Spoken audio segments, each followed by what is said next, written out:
তৈরি পোশাক খাতে অস্থিরতার টেকসই সমাধান চান সংশ্লিষ্টরা। শ্রমিকদের বকেয়া মজুরি নিয়ে বারবার এমন অসন্তোষের পেছনে মালিক শ্রমিকদের সম্পর্কের দূরত্বকেই দায়ী করছেন তারা।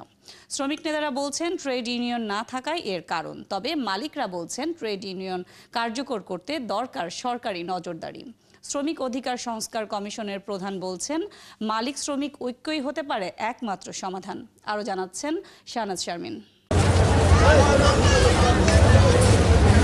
আশুলিয়া ও সাভারের পর এবার গাজীপুরে চলছে শ্রমিক অসন্তোষ। ঢাকা গাজীপুর সড়ক অবরুদ্ধ ছিল টানা 3 দিন। কোনো কোনো কারখানায় বেতন ভাতা পরিশোধ না হওয়ায় চূড়ান্ত সমাধান আসছে না। কিছুদিন পরপরই পোশাক খাতে শ্রম অসন্তোষের পেছনে মালিক শ্রমিকদের সম্পর্কের অবনতি ও মালিকপক্ষের ট্রেড ইউনিয়ন ভীতিকে দায়ী করছেন শ্রমিক নেতারা। দুই কারণে তারা আমাদের ট্রেড ইউনিয়নটাকে তারা ভয় পায়। ট্রেড ইউনিয়ন মানে একটা সিস্টেমেটিক ওয়ে, যেটা শিল্প প্রতিষ্ঠানকে একটা সুন্দরভাবে রান করার ক্ষেত্রে একটা ভূমিকা রাখতে পারে।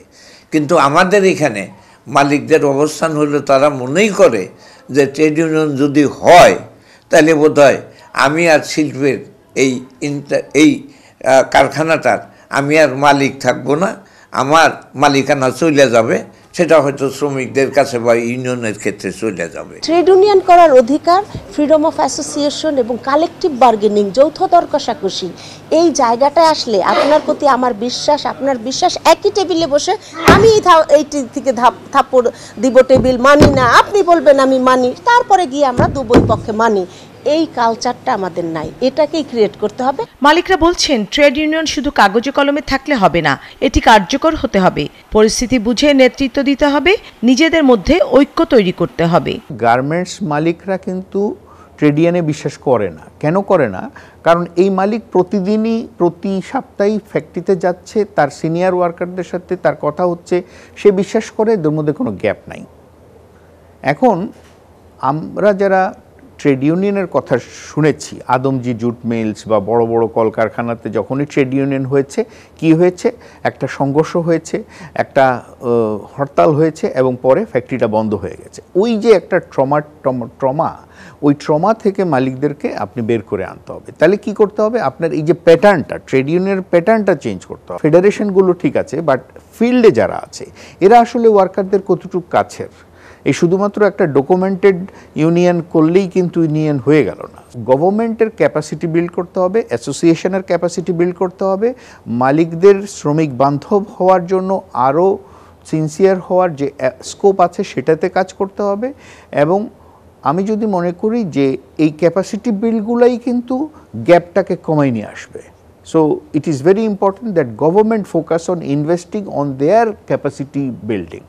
মধ্যবর্তী যে সমস্ত টিম ম্যানেজমেন্ট বলি আর বাহিরের সিবিএ বলি, এরা অ্যাডভান্টেজ তখনই নিবে যখন আমার ওয়ার্কারের সাথে মালিকের গ্যাপ থাকে। পোশাক খাতের মূল সমস্যা হলো এটি যত দ্রুত একটি বড় খাত হিসেবে গড়ে উঠেছে, সেই তুলনায় মালিক শ্রমিকের সম্পর্কটা গড়ে ওঠেনি। আর এখানেই কাজ করা পরামর্শ সৈয়দ সুলতান উদ্দিন আহমেদের। মূল সমস্যা হচ্ছে যে যত বড় শিল্পটা যত দ্রুত গড়ে উঠেছে, সেই অনুযায়ী এর পরিচালনা, বিশেষ করে এর মালিক শ্রমিকের যে সম্পর্কের পরিচালনার ক্ষেত্রটা সেরকম কিছু গড়ে ওঠেনি নীতি মানে, এবং এটার বাস্তবায়নের জন্য যে কর্তৃপক্ষ তারাও একে সবসময় একটু আনটাচ রাখতে চেয়েছে। প্রথম দিক থেকে একদম 2006 সাল পর্যন্ত এই প্রতিষ্ঠানে কোনো শ্রমিকের কোনো ইউনিয়নও ছিল না শিল্পে, এবং কোনোদিন শ্রমিকদের আন্দোলনও আপনার অ্যালাউ করা হতো না। সত্যিকারভাবে যদি কারখানার ভিতরে শ্রমিকদের প্রতিনিধিত্বশীল ট্রেড ইউনিয়ন গড়ে তোলার সুযোগ দেওয়া হতো এবং অসন্তোষটা বাইরে আসে আগে যদি মেটানো হতো, তাহলে কিন্তু আজকে এই অবস্থা হতো না। পাওনাটা ঠিকমতো দেওয়া, এটার ব্যাপারে উদাসীনতা না থাকা। 80% আন্দোলন হচ্ছে কিন্তু বকেয়া পাওনার জন্য। মালিক শ্রমিকদের সমঝোতার মধ্য দিয়ে পোশাক খাতের অস্থিরতা দূর করা ও নিজেদের স্বার্থেই ঐক্যের কথা বলছেন তারা। শাহনাজ শারমিন, 71, ঢাকা।